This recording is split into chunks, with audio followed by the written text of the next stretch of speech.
এখানে কোনো রাজনৈতিক পরিচয় নাই। এই ইলেকশনটা এটা শুধুমাত্র ঢাকা বিশ্ববিদ্যালয়ের বৈধ ছাত্রদের, কে কোন পার্টি করে, কার কি মার্কা, ডাকসুতে অন্তত সুযোগ নেই বুঝার।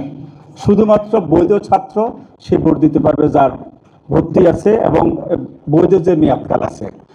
আর থ্রেটের বিষয়, তাই তো, আমরা এই পর্যন্ত কোনো ধরনের থ্রেট আমরা অনুভব করি না। আমরা কোনো পক্ষ থেকে কোনো ধরনের কোনো কিছু আমরা এখনো পাইনি। আপনাকে ধন্যবাদ। আমরা পরিবেশ পরিষদের কোনো অস্তিত্ব আমরা পাইনি। এই ইলেকশন করতে গিয়ে আমরা কোনো রেকর্ড ডকুমেন্ট আমরা পাইনি। সেকেন্ড হচ্ছে, আমরা যেহেতু এটা নির্দলীয় কোনো ধরনের দল মার্কা কোনো কিছু এখানে নাই, শুধুমাত্র ঢাকা বিশ্ববিদ্যালয়ের বৈধ ছাত্রদের ইলেকশন, সেখানে আমরা এগুলো বিবেচনা করার কোনো সুযোগ নাই। একটা বিষয় বলি, যেহেতু ডাকসুর এত বিরতির পর আমরা ভুলে যাই যে ব্যালট পেপারটা কেমন হবে। সেখানে কিন্তু কোনো প্যানেল বা কোনো দল থাকে না, শুধু পদ থাকে এবং পদের নিচের নামগুলো থাকে।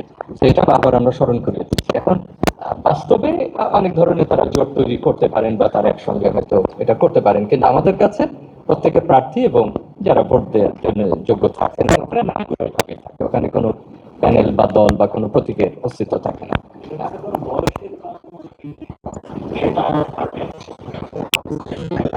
মানে বয়সের পাঠটা মনে হয়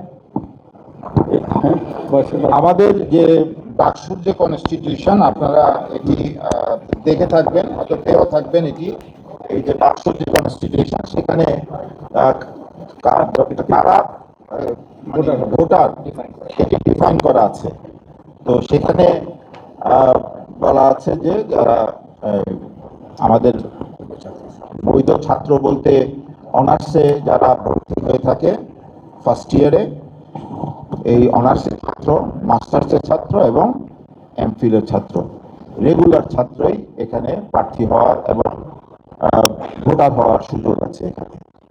মানে